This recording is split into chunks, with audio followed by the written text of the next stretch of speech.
Can you believe that we're coming into the 8th season? No.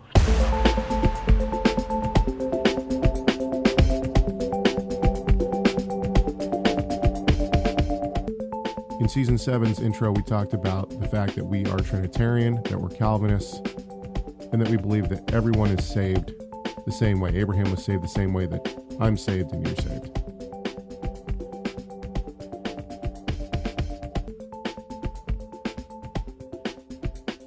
What other core issues do we stand by? All the solas, because we recognize those as core hermeneutical principles. They're like signposts in the road.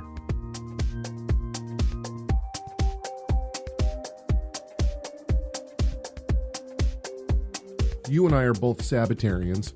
We both keep a kosher diet, and we celebrate the biblical festivals. People have said that we're part of the Hebrew roots movement. Other people have said we're part of the Messianic movement. I see that the idea of practice being different in all sorts of denominations, which is why I consider myself a non-denominational Christian.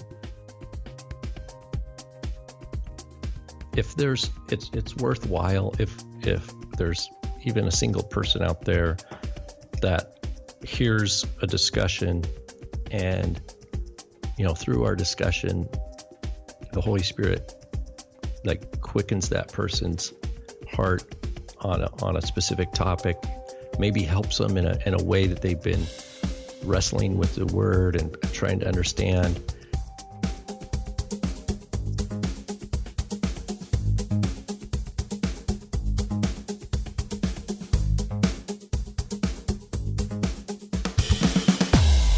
We have faith in Yeshua. We have faith in Jesus Christ.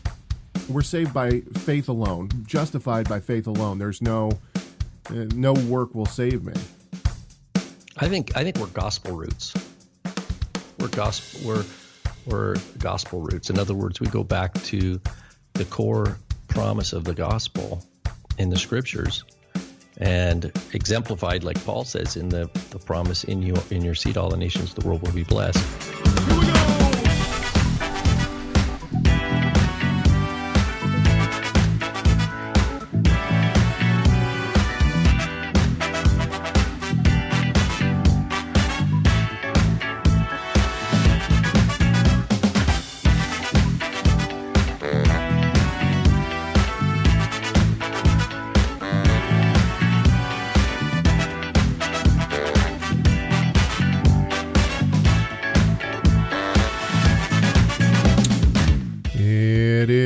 Wednesday, September 1st, 2021.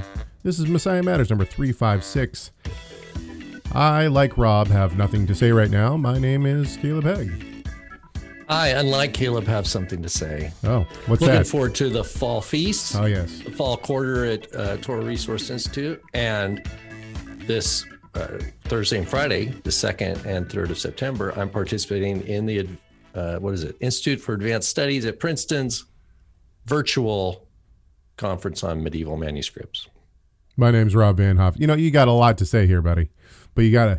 I forgot to say my name. You gotta and finish. I didn't do it. Yes. I got to go to school for that, I guess. So it's weird. We have people in the chat room saying that that there is an error on our video, and I wonder why that is. Let's just check our settings real quick. Well, if we have to start it over, then I can try again.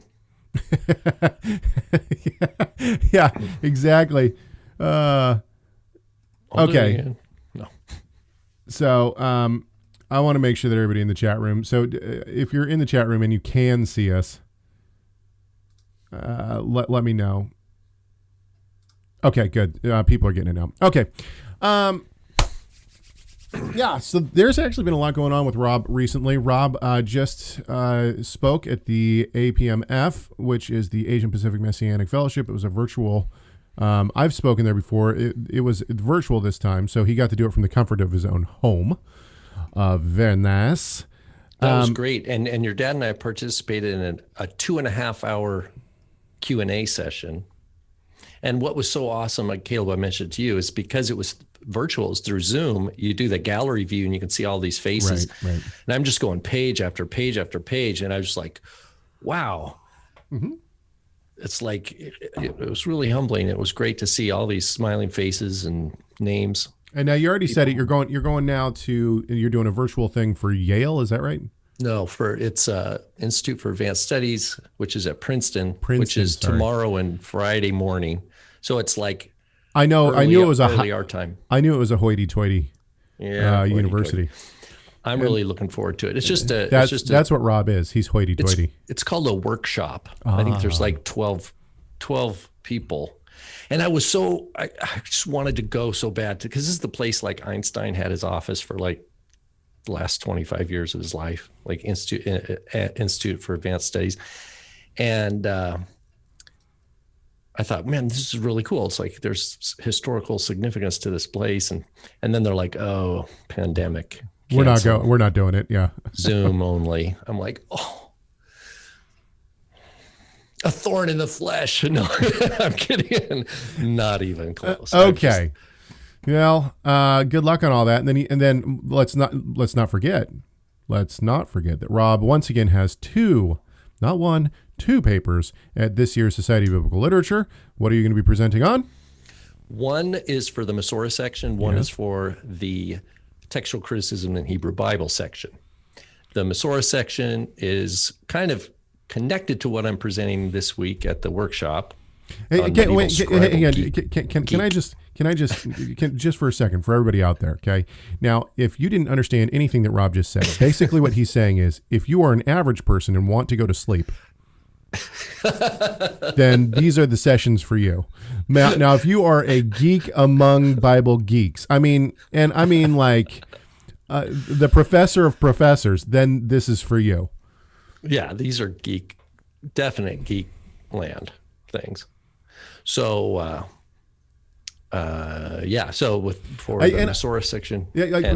I got to say this. I just got to let me explain this a little bit. Now, every year I try to support my father and Rob, who usually present in the Masorah section. And every year I try to go and I try not only to listen to my friend Rob and my dad, and their papers. I try to go and listen to the entire section. And every year I remember why I can't sit through the entire section. This is where Caleb goes to get a nap. Yeah, it's way out there. Anyway, okay, go ahead. No, that's it. So for the Masorah section, I'm doing a paper related somewhat to the Aleppo Codex and the scribe of the Aleppo Codex and another similar contemporaneous manuscript. So those are early 900s, written in Tiberias, Israel. So I'm looking at what can we learn about the scribes themselves, because the scribes didn't write biographies like, hey, my name's da-da-da, I lived here, I studied here. They don't tell us that. So we got to look for clues in other things they write to learn about them and what they believe, what they valued. The other is for the textual criticism, and it has to do with the Hebrew and Greek versions of Deuteronomy 32, which is a hot topic, particularly because of Deuteronomy 32:8 is where the Masoretic text says, according to the number of Bnei Israel, children of Israel, the early Septuagint says the sons of God, and then it was later changed to the angels of God. And so there's a lot of ink spilt or websites made or videos made about, right. Oh, the original reading was changed by the Masoretes, and it has to do with the original angels of, sons of God assigned to the different nations and stuff like that. And so I am going to talk about that. Can't wait, man. Can't wait. Me neither. All right. Well, and you know me, I'll be like, Caleb, what did I get myself into? Yes, of course. The preparation time for Rob in the hotel room is really a sight to behold. It's interesting. Pacing, okay. Pacing, sweating, throwing up in the toilet. No. Okay. So let's move on. A couple of things here. First of all, be a part of this conversation, 253-465-3205. That's a message machine. You're not going to get a hold of us, so you can tell us whatever you want. Laugh, cry, scream, yell, whatever you want to do. Doesn't matter. We'll listen to it.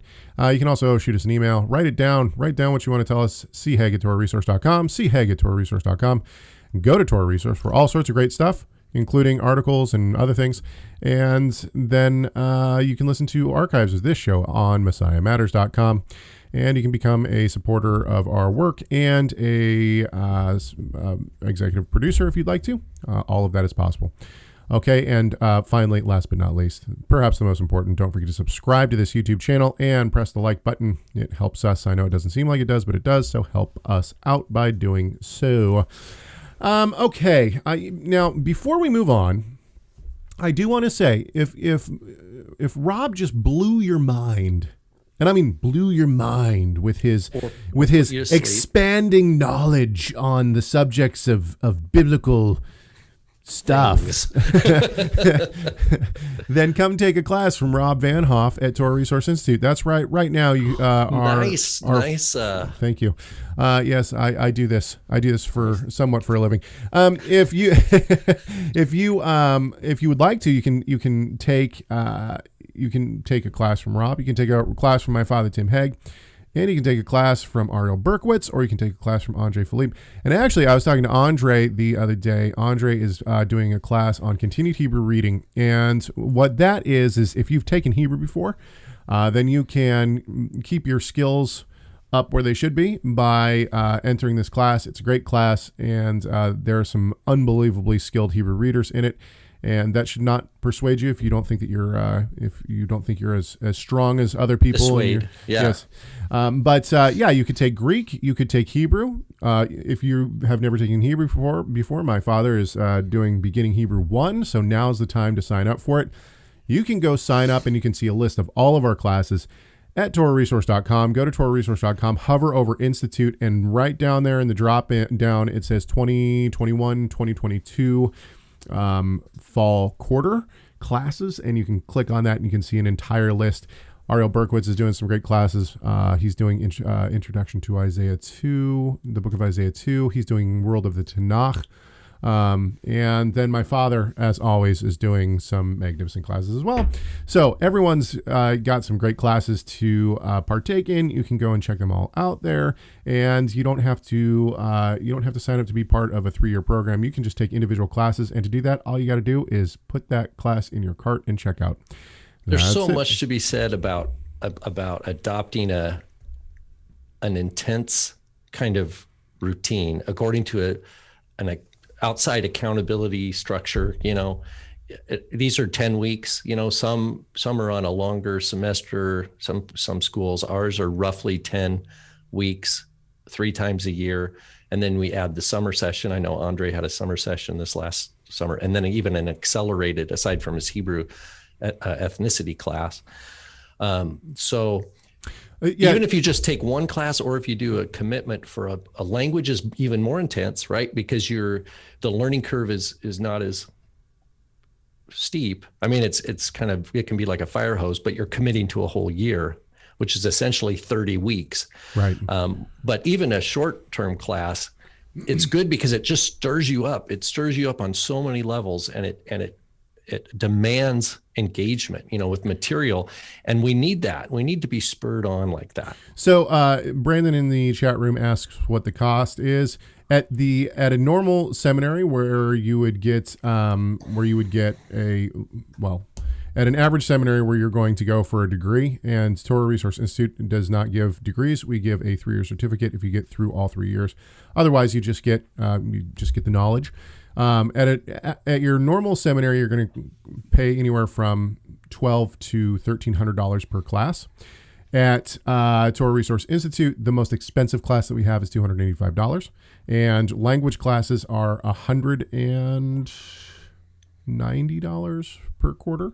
So you're getting it at a fourth of the cost. Now, of course, books are going to be you got to add in to the tuition, right? But yeah, I'm so grateful to all our supporters that permit this to function this way. Right. You know, I've often wondered, though, and not that this is the place to talk about it, but it's like, are we giving it away too easily? You know, because I know this because Caleb, you've done it, I've done it, where you go out and you've had to pay top dollar for your education, and you come away with like, you got to really want it. You know what I mean? To commit not only the time and the attention and intensity that we're talking about, but also to put to commit financial to slap down $40,000. You really got to want it. You got to want it bad. It's all good. It's all good, because like I said, we can't say yes to everything in life. You can't just say it. You got to say no, and you got to say yes according to the priorities of God's kingdom and learning His word. That's the other thing, though. That, going to a higher education, if you're going to put that on credit, that credit does not go away. If you die, your kids get to pay your student loans. So that's why TorahResource Institute has tried very hard to keep costs low enough that people can actually pay. You can also get on payment plans.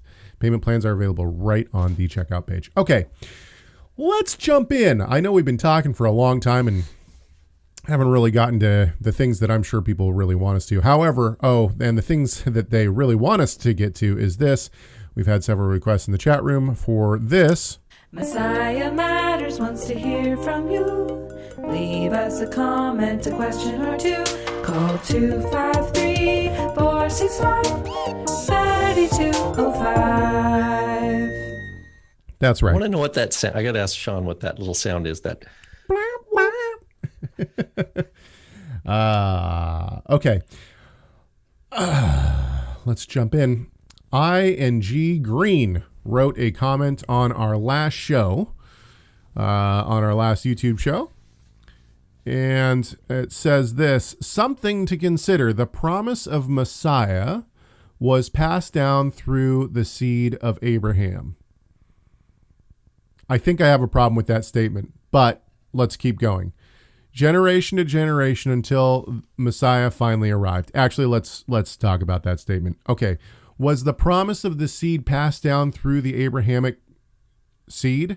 No, the promise of the seed was passed down through the scriptures and through the promise of God, which was given to Chava, which was given to Eve in chapter 3 it was given to the serpent. And actually, I heard Dr. T.J. Betts last night say that God's declaration to the serpent that the seed would come and bruise the head was a declaration of war.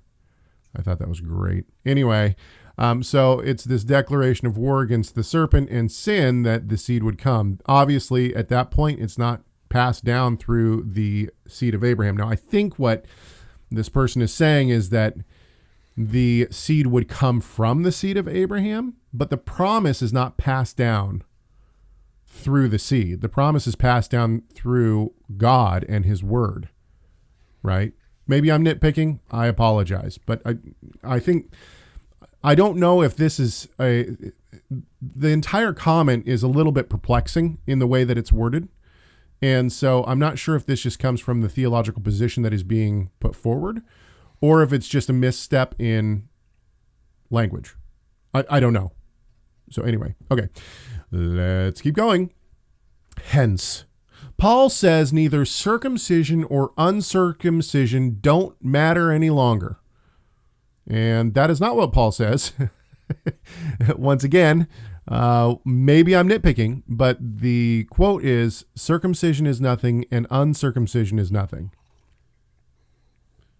And I think that we're going to obviously disagree on what that means. Anyway, let's finish out the comment, then we'll go back and talk about it. The blessing and promise that through Abraham, all nations would be blessed. Okay, once again, we have some grammatical issues here because it says, Paul says neither circumcision or uncircumcision don't matter any longer, period. The blessing and promise that through Abraham, all nations would be blessed, period. So I don't know what that statement means. This may be covered later. Period. Is he typing out the word period, writing the word period? No. There's a period there. Oh, okay. Gotcha. So I don't understand how that, I just don't understand. Anyway, so there's not really a question here. I think it's more of a attempted statement. Okay. But I think that we just need to be clear here. No, the term circumcision is nothing, uncircumcision is nothing, does not mean that circumcision, the physical act of circumcision, doesn't matter anymore. Not only from the scriptures themselves, but also from non-canonical works of the first century, I believe that it has been well established by various scholars, including my father, Tim Hegg, but also Mark Nanos and N.T. Wright, E.P. Sanders, James Dunn, others, that circumcision actually can refer to the conversion process. And that is actually ethnicity changing in the first century, i.e., that is, uncircumcision means not a part of ethnic Israel. Becoming physically circumcised according to the regulations of whatever group you're being circumcised by makes you ethnically Jewish. Something that Paul says is impossible and doesn't work. And so the idea is conversion is nothing, not converting is nothing. What matters is keeping the commandments of God. And that portion right there, keeping the commandments of God, is extremely important. Why? Because circumcision is a commandment of God. So obviously he can't be talking about the physical act of cutting away the foreskin from the member of procreation. It's in-group. Another way to put it, it's in-group and out-group mentality. Right. You're in if you're here, you're not in if you're there. My Ontario presentations on Galatians gets into this. Which can be found at TorahResource.com. Yeah, and we know that the terms also from a basic level, the peritome and the acrobustia, those are the word for circumcision and foreskin, not really uncircumcision, really just means foreskin, can be understood almost like motorcycle gang names. 1%er, bro. No, seriously, like the circumcision are like the bikers, they've got the leather jacket that says peritome, and it's like, and then the other motorcycle gang of misfits. They got the kicker on the bottom, Judea. The others, the misfits. And so the people in the circumcision group go, yeah, those guys are the foreskins. They don't ride with us. And then so what you have is you had the problem of people who are like, oh, I want to join that group. I want to get their jacket. I don't want to be a foreskin. So they try to join in. And we know this is true for multiple reasons, but in Philippians specifically, Paul says, says, for we are the circumcision, right, who put no confidence in the flesh. He's saying that we represent the true covenant, those who are in Messiah.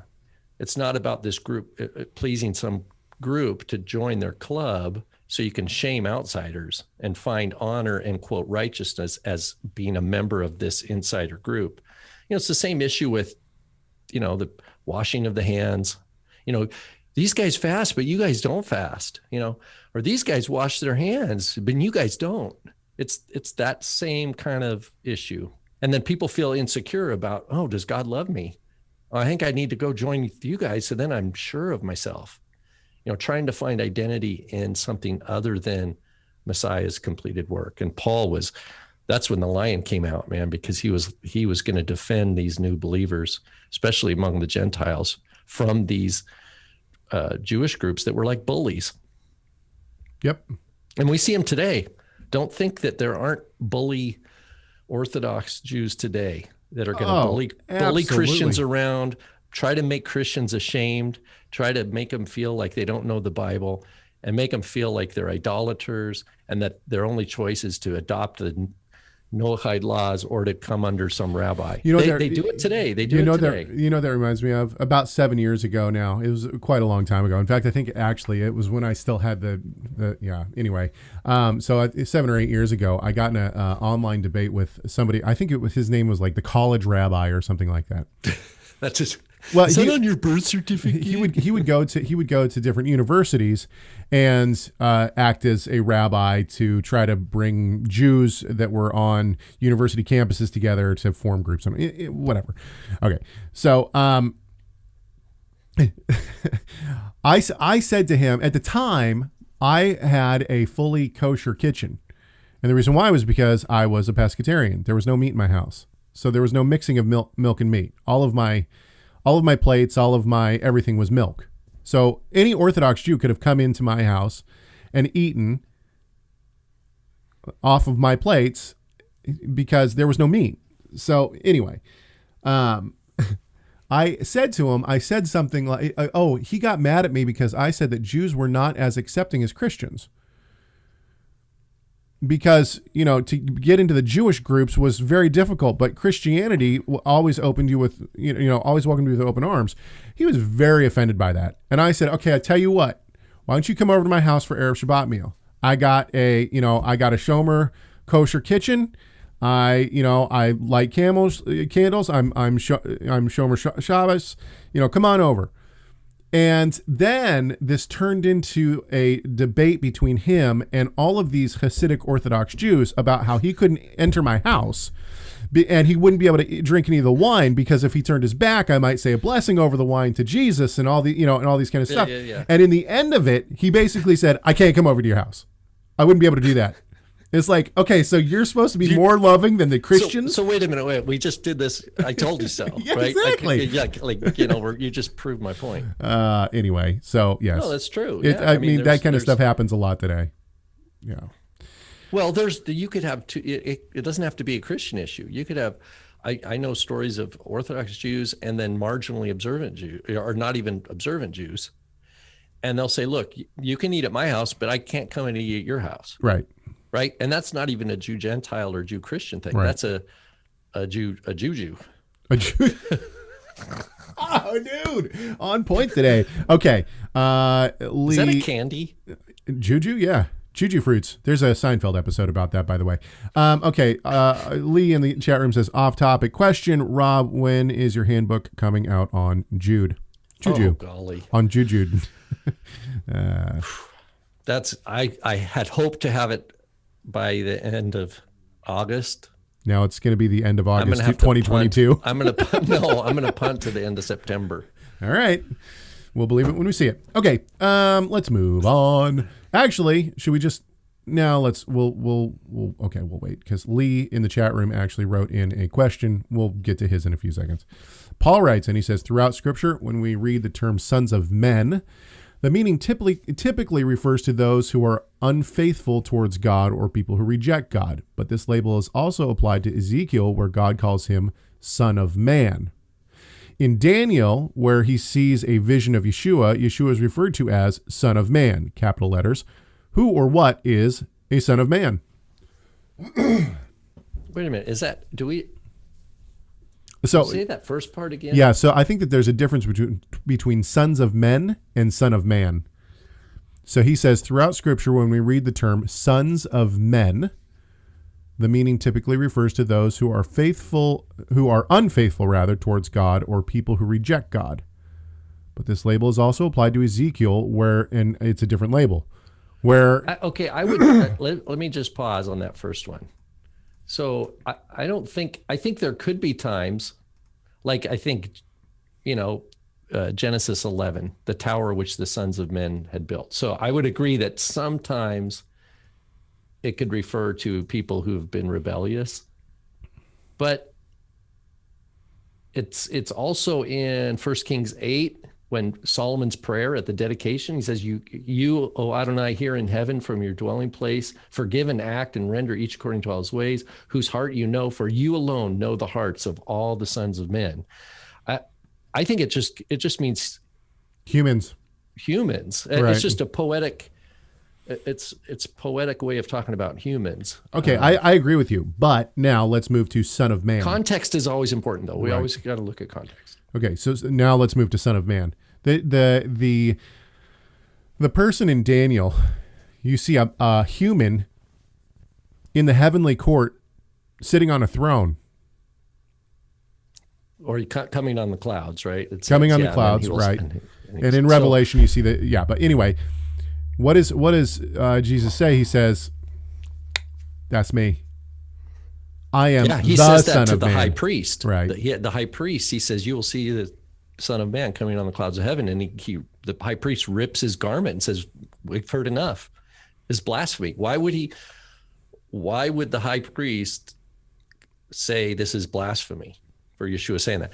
But it's true. It's also used just to address People. Ezekiel. Yeah. Like son of man. Now there's a difference. Ben Adam is Hebrew for in Ezekiel, but in Daniel chapter 7, of course, is in Aramaic. So there is not that it's a big difference. It's Barnash. It's a slightly different term.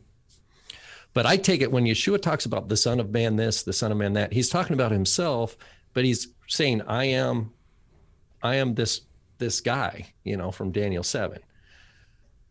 But the interesting. Okay, so back to the high priest who says that is blasphemy. Obviously, in the first century, there was some interpretation saying that Son of Man was God. Well, right. Let's find it. Yeah, Daniel 7, right? Is it 7:14? Yeah. Well, here's one example is Matthew 26. The high priest stood up and said to him, that is to Yeshua, do you not answer? What is it that these men are testifying against you? But Jesus kept silent. This is the NASB. And the high priest said to him, I adjure you by the living God that you tell us whether you are the Christ, the Son of God. Jesus said to him, you have said it yourself. Nevertheless, I will tell you, hereafter you will see the Son of Man sitting at the right hand of power, coming on the clouds of heaven, which brings Daniel 7 right into his face. It says, then the high priest tore his robes and said, he has blasphemed. What further need do we have of witnesses? Behold, you now have heard the blasphemy. What do you think? They answered, he deserves death. So then we're fighting. Yeshua knew that was going to happen. Right. But he can't lie. He's not going to, he's like, okay, I don't want to go through this. So I'll tell you what, I'll just stop teaching. I'm kind of a representation of the Son of Man, maybe, if that's better for you. I'm just a good rabbi from the first century. Yeah, exactly. Talk to Hillel, my teacher. He's the one who taught me this stuff. No, Yeshua doesn't say any of that. Yeah, so let's just read in Daniel 7:13. I just wondered, that's one of those moments in history, like probably one of the most gravity-filled moments where the pin dropped, like between Yeshua saying this to the high priest and then the high priest's hatred and rage just like tearing his garment. But Yeshua, he knows. Well, let's read it. Let's read it in Daniel 7, starting in verse 13. I saw in the night visions, and behold, there came with the clouds of the sky one like a son of man. And he came even to the Ancient of Days, and they brought him near before him. There was given him dominion and glory and a kingdom, that all the peoples, nations, and languages should serve him. His dominion is everlasting dominion, which shall not pass away, and his kingdom, that which shall not be destroyed. Woo! Baruch Hashem, all glory to Yeshua. So there. the point is that in the first century, obviously the interpretation of this is that one like a son of man is God. Okay. Yeah. We good on that? We want to move on? Was there any other points to his Nope, that was his question. I mean, he's in the chat room. So hang on just a sec. Let's see what he says. What about the Son of the Man, meaning that Son of Man? Jesus was saying, I'm that Son of Man. Yeah, that's right. Okay. Okay. Yeah. Okay. Let's go back to, where are my show notes? Good gracious, I'm all over the place here. Okay.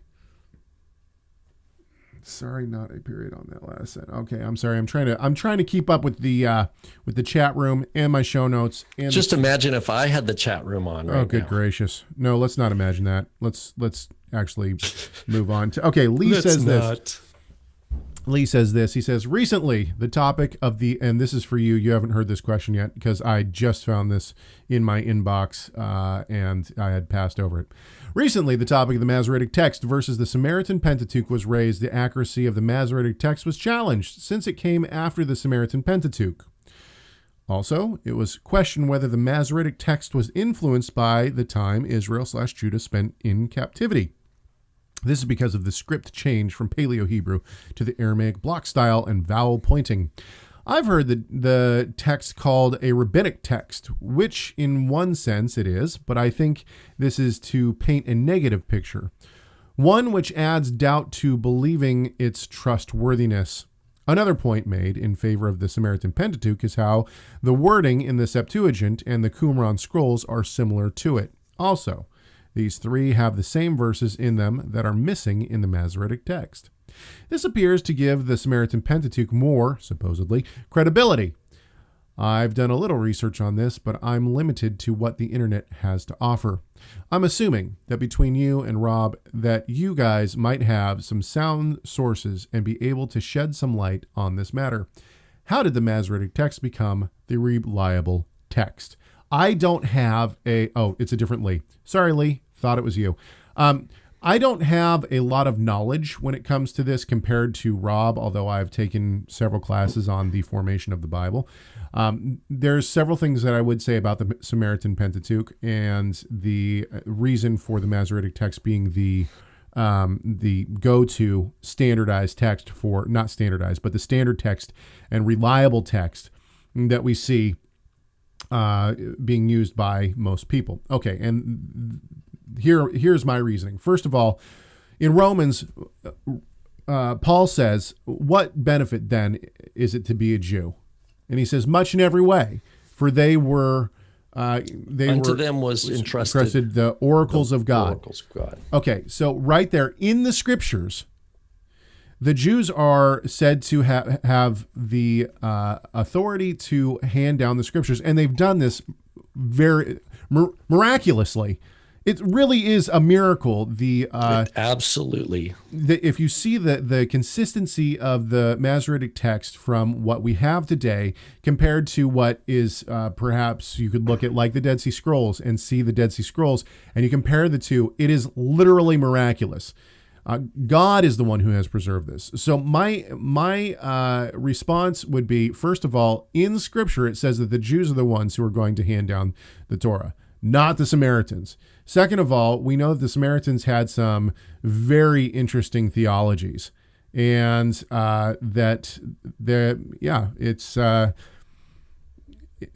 it doesn't seem as though they were entrusted to hand down the oracles of God. Okay, go ahead, Rob. What's your answer? Well, to build off first your quote of Paul in Romans 3, that parallels with what Yeshua tells the Samaritan woman in John chapter 4, which is salvation is of the Yehudim, is of the Jews, right, not of the Samaritans. So the oracles of God given to the Jews is not given to the Samaritans. But on textual terms, we know that the Samaritan Pentateuch has different expansions. The Samaritan Pentateuch it says Mount Gerizim is the place where God chose. The 10 Commandments in the Samaritan Pentateuch have all this expansion stuff that pertains to Mount Gerizim and other things. And our earliest Samaritan Pentateuch is like 1100s. Like we have Masoretic texts that are way older than our earliest Samaritan Pentateuch. So if we had a Samaritan Pentateuch from the 1st century or from the 1st century BC, that would be really great because we'd be able to study the text history of the Samaritan Pentateuch itself. But as it is, we can only go back. We can't even go back 1,000 years and look at it. It's better than our, Enoch. Enoch we have, and Jubilees are in Ge'ez, which are only like 500 years old. So we get a little bit further back in time, but we're still not. We're not even to the year 1000. Going back in time, and so if someone's telling you that the Samaritan Pentateuch is older, there's so many problems with that. They clearly haven't actually read it. They're just reading other people's opinions and repeating it without actually investigating.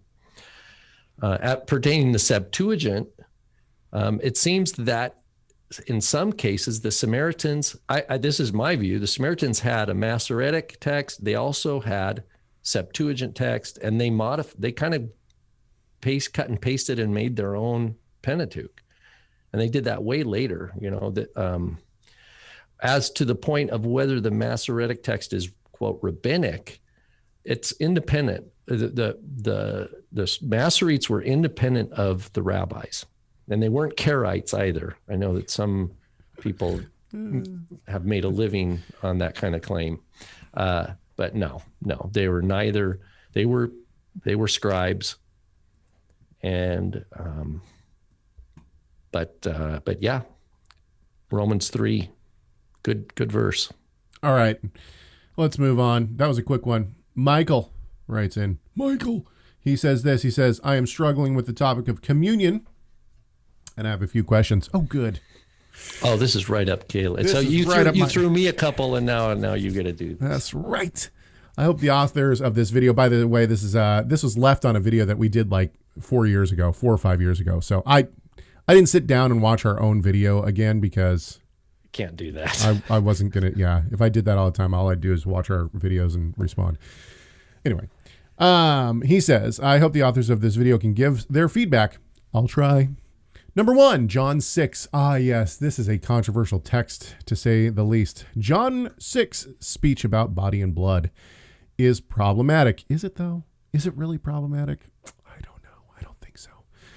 Because the standard evangelical explanation of it, that it is a figure for having faith in Christ, okay, simply does not fit the totality of what Jesus says. And also the usage of drinking blood, offensive to Jews, is unnecessary in that interpretation.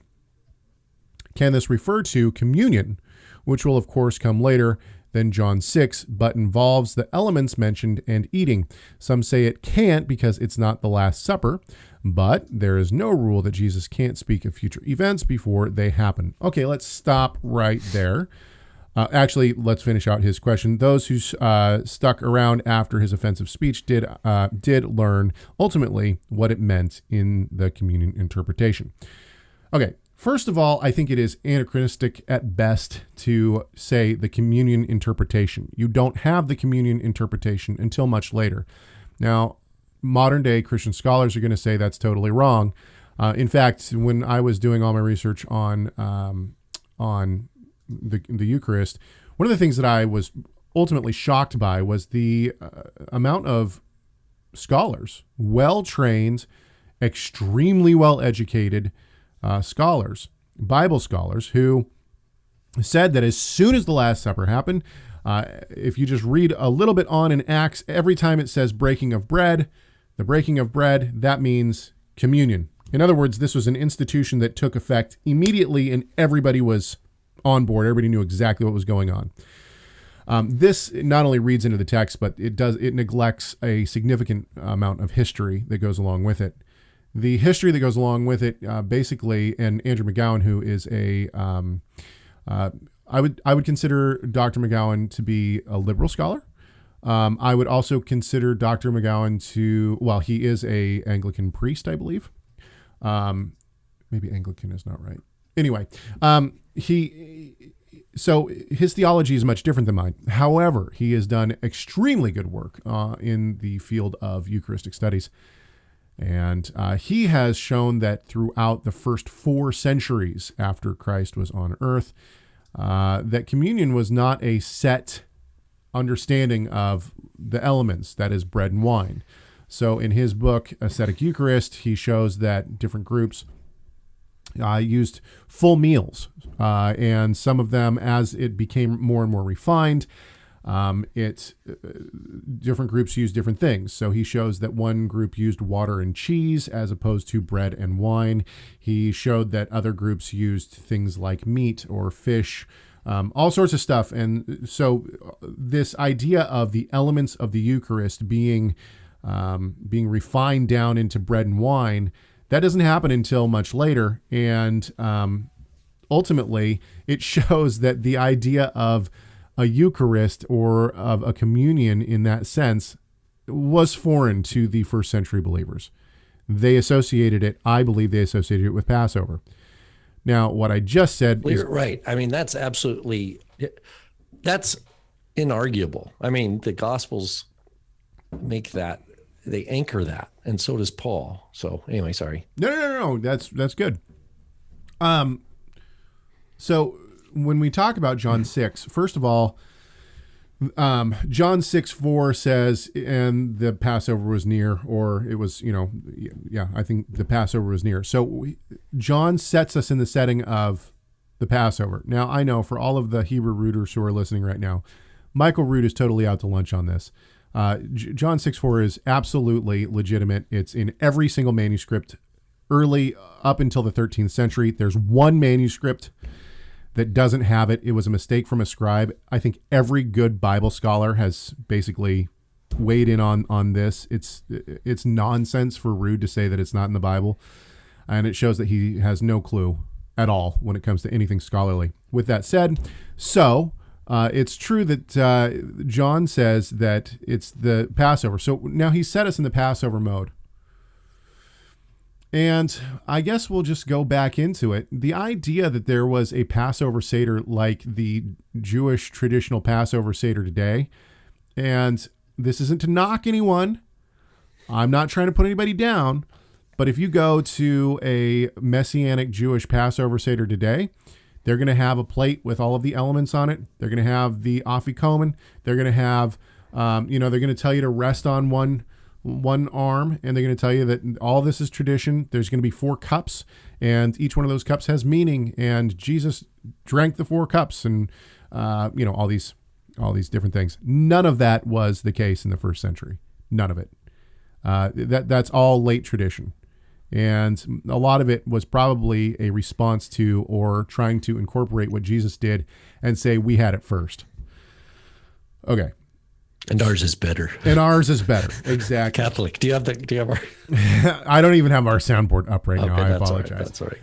So with all of that said, then, ours is the best religion. Yeah, and actually we've actually seen people recently have, and there are still scholars putting out. I don't know if I'd call them scholars, but there are groups putting out things, particularly Messianic groups, saying, these are the 4 cups that Jesus drank and all this kind of stuff, and it's just a neglect of reading the scholarly research that's been out there. Dennis Smith did great work on this before he passed. And what Smith basically said was that, and he shows this, there's no doubt about it, that ultimately the Last Supper is based on the Roman Deipnon, the banquet meal. And within the banquet meal, there was separation of different parts of those meals. And the meal was one aspect of it. And that was usually started with a cup of wine that was mixed, and then a breaking of bread or a incantation over the food, and then you mean an invocation? Invocation, did an incantation anyway.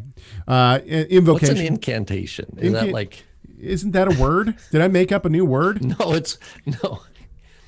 Incantation, is that like a magical spell? I don't know. Incantation, a series of words said as a magical spell or charm. Yeah, that was right. Incantation. Okay, I was right. So an incantation over the food, and usually to a deity, right? Now, this is not saying that Jesus was doing something that was pagan. What this is saying is that this was the cultural way that you would have a meal. And so then there was either a ceremonial or a right. So the question is, what, Caleb, talk about the expectation. Let's say you were invited to such a Deipnon. What would you expect if you already kind of had been to some? What were some core things? Okay, I know what's going to happen tonight. This, and this is going to happen. Yeah, we know a couple of things. For sure. Now it wasn't like there was one set thing, but we know that they would have a meal time. There was usually either a debate or a philosophical time. And we see this in John, right? They get done with the meal, and what happens? Jesus has this speech for almost 7 chapters, right? So this actually was part of a traditional Deipnon. Those 2 elements of the meal would be separated with another cup of wine, which we see in Luke, by the way. And of course, usually people were seated in a triclinia, which was basically like a U shape or a C shape around the room. And then the food was brought in. And so when you see them dipping, it was communal bowls. That wasn't tradition. That was like Passover tradition. That was Deipnon tradition. And seating was very important. Whoever was hosting, the closer you were to the host, the more important you were. And so this actually has a lot of a lot of implications when we see that Judas is actually sitting next to Jesus, right, and dipping his hand in the same bowl as Jesus. There's a lot going on in these texts when we put it in the right setting. And so back to it's interesting on this. I just pulled up the BDAG, which is the main Greek lexicon for early Christianity. So it's all the apostolic writings, but also like early writings. Right. And for Deipnon, they don't have a very good entry. They say it's a feast with a formal meal with guests. And then later it says a cultic meal such as the Passover. And it gives examples like from the Gospels, like Matthew 23, Mark 12, John.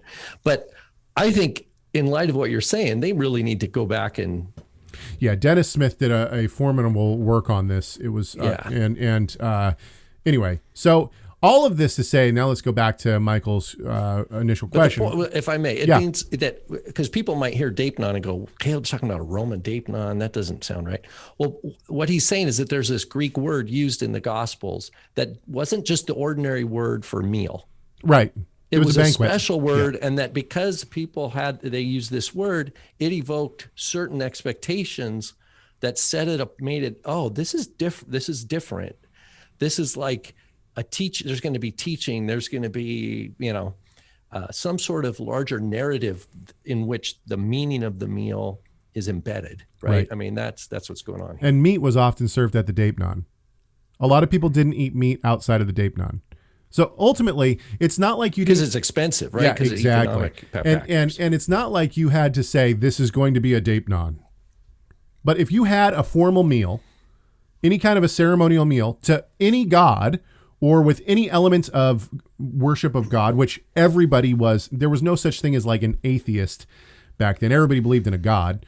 So if there was any element of the worship of your god, whoever you are hosting it, then that be considered a Deipnon.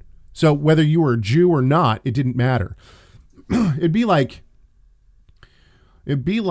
in modern American culture, if you said, "Oh, we're going to have a black tie event." Well, we know what a black tie event is, right? It means that you're going to dress up. There's expectations of what black tie is. Probably kids are not invited. But it's invited to the marriage, the loud voice saying to all the birds which fly in mid-heaven, come assemble for the great supper of God. And then that's like, so that you may eat the flesh of kings and the flesh of commanders, flesh of mighty men. So that's different than the marriage feast, of course. But in both cases, these are like major meals, right? Where there's invitations, where there's call out, come, there's preparations. And yeah. All right. I'm interjecting a lot here. No. You're doing great. Yeah, thank you very much. I appreciate it. So all of this to say, now let's go back to Michael's question. He says, John 6. Now remember, we're talking about the Passover. And basically, the Last Supper is not the only Deipnon. Basically, anytime the Jews get together to have a Passover meal, it's a Deipnon, essentially, okay? So when we see the breaking of bread, hang on just a sec. When we see the breaking of bread and we see the drinking of wine, first of all, the breaking of bread can be said over the entire meal, but it's represented in the bread. So this represents lechem, right? Yeah. Lechem, right. And this represents the banquet portion of the meal. When we see a second cup drank, so we see in Luke there's two cups. There's one before the meal and there's one after the meal. That second cup separates the eating portion of the meal from the second portion of the meal. It's ceremonial in nature. It is the ceremonial aspects of this meal. Whether or not you want to call those Jewish or whether or not you want to call them Greek or Roman or whatever, that represents the ceremonial aspects of this meal. So in my opinion, when Yeshua comes and he says, and he breaks the bread and he has the cup and he says, do this in remembrance of me. And he gives bread out. And then after the meal, he drinks the cup and he says, in the same manner, do this in remembrance of me. Okay. Now he only says that once, but not the point. Okay. What's he doing? I think that he's saying, do the entire meal, ceremonial and the physical eating in remembrance of me. Now that included a sacrifice. So that should blow everyone's mind, because anyone who tells you that Jesus didn't require sacrifice to himself, no, he does. Right when he says, do this in remembrance of me. That's requiring sacrifice to Yeshua. And the reason why is because in the Exodus, it says, and this shall be a memorial for you. In other words, you're supposed to do the Passover as a memorial. You're supposed to do it in remembrance unto Yod He Vav He. And so when Yeshua says, do this in remembrance of me, he's talking about the Passover. Caleb, you got to publish that. I know. Anyway, the point is that he preempts it. In John 6, when he says, unless you eat my flesh and drink my blood, he's talking about the sacrifice of the Passover. And ultimately, what is the representation of the sacrifice? It's all of that. It's the ceremonial aspects of the Passover, and it's also the meal aspect of the Passover, which is eating the lamb. The lamb is what gives you the freedom from slavery to sin. The blood is ultimately, it's the life of Christ in you. The life is in the blood. And so I don't think it's just a representation that now we're free. As soon as you take that to communion, as soon as you say, oh, he instituted something totally new and it's all about communion now you're fishing for representation of what that means, because he doesn't explain that. If you attach it to the Passover, then it's clear as day. Exactly. All of that just falls right into place. And in the same discourse, he says, "I am the manna, I am the bread from heaven," which is right after the Exodus. So one is on one side of the Red Sea, yep. The other's right on the other in the wilderness, and he gives them the Sabbath and the manna at the same time. Yep. And he's saying, "I am the bread from heaven," and so Torah is the starting point. If once we cut, it has nothing to do with that. Then, like Caleb said, you're fishing for. Yeah, I mean, you got to make up something new now. Right. Yeah, actually, if you unhitch, as Andy Stanley said, my wife and I, Old Testament. My wife and I were at Starbucks having a date last night. And there was a lady sitting right next to us, reading F.F. Bruce. Hey, did you talk to her? Yeah, she fell asleep while she was reading it, which I totally understand, because F.F. Bruce, that's heavy reading, especially for a Starbucks. What you didn't chat with her? I did. Yeah, she goes to a Presbyterian church right down the road from where we live. Anyway, we were talking about, the congregation that my wife and I helped start, and how basically what we're trying to do is, we are not trying to be separate from the Christian church or leave the Christian church or anything like that. No, we are the Christian church. And what we want to do is we want to show people Christ in the festivals. So we celebrate the festivals and we celebrate the Sabbath. And what we do is we try to show how this all points to Christ. And this lady was just, she was like, yes, yes, yes. And we had this whole conversation about how you can't understand the New Testament unless you understand the Torah first, because all of these references that these people are making go back to, they're attaching it all to the Torah and to the Tanakh. So anyway, I think that to me, it shows that there is an awakening within the Christian church, that people are hungry to see not just the end of the story, but to understand its fullness, because it's all, you can look at the scriptures almost like God looks at time. You can see it all at once, and it all works perfectly together. That's our blessing and our privilege and honor at this time in history. But and the books are there. It's all open. But right. People, not everybody's interested in reading. They're busy pursuing other things. But seeking the kingdom, like you were saying, having a Bible is a miracle. Let alone 50 plus translations in English, plus how much commentary, we've talked about that before. There's other languages that have maybe half the Bible in one translation, or maybe a book, if at all. And we in the English speaking world, we have to whom much is given, much is expected. I mean, we've got a lot. We've got a lot of resources free and available to us that it's a matter of our individual hearts. Do we have a heart that seeks daily devotion time with the Lord, seeks to grow in knowledge of the word? And in order to do that, you got to say no to other stuff. You got to put your computer, laptop away, put your phone away, and spend time with the Lord and seek to become a child and learn. The Bible is definitely a miracle, and it's full of the riches of God's kingdom. And he's just, Yep. All right, guys. It's been real. It's been fun. It's been real fun. Nice. It's been fun, real. I think that what we're going to do is we're going to come back next week, have another show, but we need your help to do that. And so give us a call, 253-465-3205. It's 253-465-3205. You can also... Next week, we will be in the middle. We will be at the beginning of the 7th month, right? That's right. Be between... Yes.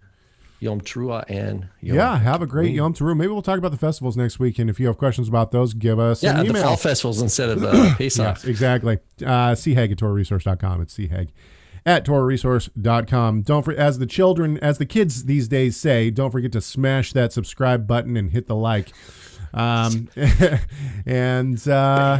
bam. Yeah, I can't find my outro music. All right, here we go.